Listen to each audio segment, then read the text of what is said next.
Bonjour à tous. Alors aujourd'hui, j'ai décidé de vous parler d'une petite anecdote qui m'est arrivée lorsque je faisais télépathe en hypnose ésotérique. Donc je pars en hypnose pour un client et en fait c'était une dame qui était venue avec sa sœur. C'était deux dames d'à peu près 70 ans à peu près.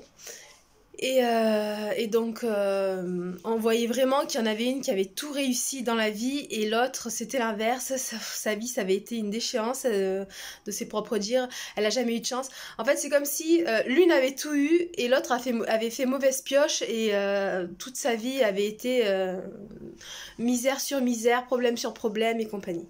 Et donc, là, c'était celle pour qui tout avait été bien, qui venait faire une hypnose et donc son autre sœur l'accompagnait. Et donc moi je pars en hypnose, tout ça, tout se passe très bien, donc on règle ces différents problèmes, on parle avec sa conscience, tout ça. Et en fait, moi lors de son hypnose, je vois aussi la conscience de cette deuxième sœur pour qui rien n'avait jamais été. Je discute un petit peu avec elle, enfin elle vient me parler, du coup je discute un peu avec elle. Et en fait, elle était d'une beauté, mais à couper le souffle. Et en fait, donc quand je reviens d'hypnose, bah souvent quand je reviens tellement vite que je suis encore un peu connectée de l'autre côté. Et donc là, je m'assois sur la table. Et d'un coup, je regarde donc cette espèce de vilain petit canard qui, selon ses dires, hein, qui n'avait jamais eu de chance. Et moi, je la vois, mais d'une beauté, mais tellement magnifique que je me mets à pleurer comme un bébé, comme une andouille sur ma table, de la regarder comme ça, tellement je la trouve magnifique, belle, rayonnante. Et là, alors, tout le monde me regarde éberlué, mais qu'est-ce qui se passe? Et donc, bah forcément, il faut que je m'explique parce que j'ai l'air comme une andouille. Je suis en train de pleurer tout en disant vous êtes trop belle, vous êtes trop belle. Alors, presque, à mon avis, elle se demande si je me moque pas d'elle. Et donc là, je lui explique. Je lui dis que, effectivement, moi, je la vois avec les yeux de mon âme et pas avec mes yeux humains. Et qu'en fait, elle est même limite encore plus jolie que sa sœur, elle est même plus jolie que moi. Enfin, c'était vraiment dans la pièce, nous étions quatre, et c'était elle qui resplendissait le plus. Alors que sur nos critères physiques de beauté, elle était pas du tout, voilà, elle était pas comme elle disait, elle se trouvait pas jolie, même plutôt moche. Enfin bref, avec des handicaps physiques assez lourds et compagnie. Alors qu'en fait, elle était mais d'une beauté splendide, rayonnante. Et donc c'était une dame qui n'avait jamais eu de petit copain, qui n'avait jamais réussi à travailler par rapport à ses multiples handicaps. Enfin, pour elle, sa vie était un échec. Elle arrivait sur ses 70 ans, elle n'avait rien fait de beau, elle n'avait pas connu l'amour. En fait, elle vivait sa vie à travers celle de sa sœur. Et donc moi là je lui explique tout ce que son âme me dit, tout ce que j'ai pu capter comme info, même si c'était pas son hypnose elle, en parallèle en fait j'ai eu d'autres infos pour elle. Et puis elle repart et j'ai réussi à la faire sourire. Et elle me dit vous m'avez mis vraiment, je sais pas ce que vous m'avez mis dans le cœur, mais il y a quelque chose qui s'est passé. Et cette dame, elle m'envoie un mail 3-4 mois plus tard et elle me dit merci, vous avez changé ma vie. Donc, c'est tout. Du coup, je lui en renvoie un. Je lui dis, mais comment ça? Enfin, je suis ravie pour vous, mais vous pouvez m'en dire plus, je suis curieuse. Et donc, elle me dit, ben, je sais pas ce que vous avez fait, ce que vous m'avez fait, mais en fait, voilà, j'ai 70 ans, et en fait, ma vie n'est pas finie, elle commence juste maintenant à 70 ans. Je n'avais jamais mis de robe, et ben maintenant j'arrive à me trouver jolie, je mets des robes, je m'habille comme je veux, que ça plaise ou pas aux autres, ça n'a plus d'impact sur moi. Elle me dit qu'elle a même trouvé un ami pour finir ses jours avec elle.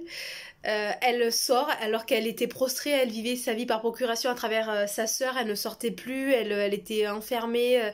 Elle me dit, vous avez complètement, vos mots en fait ont su apparemment toucher mon âme, mon cœur. Elle savait pas trop elle non plus ce que c'était, hein, mais Voilà, et tout ça en fait pour vous dire que vraiment faites attention avec les gens qui vous entourent, essayez de voir au-delà de leur apparence, au-delà Des fois c'est vrai qu'il y a des gens qui font la gueule, ça donne pas envie d'aller vers eux, mais en fait si vous les voyez d'un autre regard, on n'a pas leurs chaussures, on porte pas leurs bagages, du coup c'est facile en fait juste en les regardant de dire oh là là celui-là, oh, il est chargé, hein, oh non j'ai pas envie de...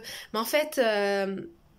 Eh bien si, forcez-vous, allez vers eux, rayonnez. Et en fait, ne serait-ce qu'un sourire. Un sourire, en fait, ça se partage tellement facilement.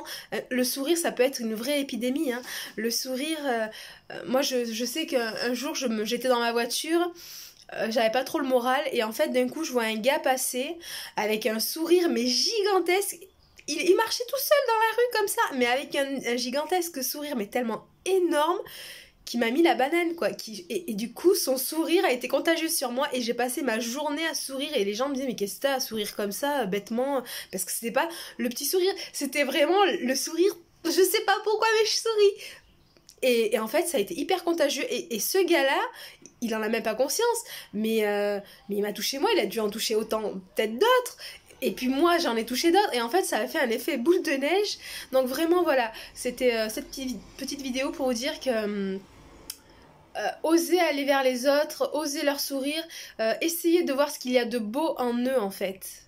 Et c'est pour ça qu'actuellement je travaille sur une formation, alors je sais pas trop comment ça va se passer, mais vraiment pour que les gens se rendent compte qu'ils sont beaux à l'intérieur et que ça peut resplendir à l'extérieur, que il y en a plein, hein. Il y en a plein qui me disent oui mais toi c'est facile. Non, moi c'est pas facile, hein. Moi j'ai plein de défauts aussi, j'en vois plein, certains qui me connaissent en voient, mais en fait si vraiment on est bien à l'intérieur, les gens en fait ils passent au-delà, en fait nos défauts ils les voient plus.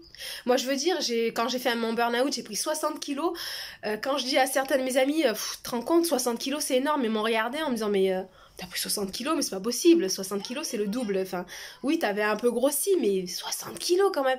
Et ben ouais, parce qu'en fait quand on est rayonnante, même avec 200 kilos, même avec un handicap, même avec quoi que ce soit, ça passe en fait, et on dégage autre chose que nos défauts, on dégage notre beauté, et donc voilà, c'est pour ça que vraiment moi depuis cette petite dame où je me suis vraiment rendu compte qu'on pouvait changer la vie des gens juste avec des mots, juste en voyant vraiment au travers et au-delà de l'image qu'on voit la première fois.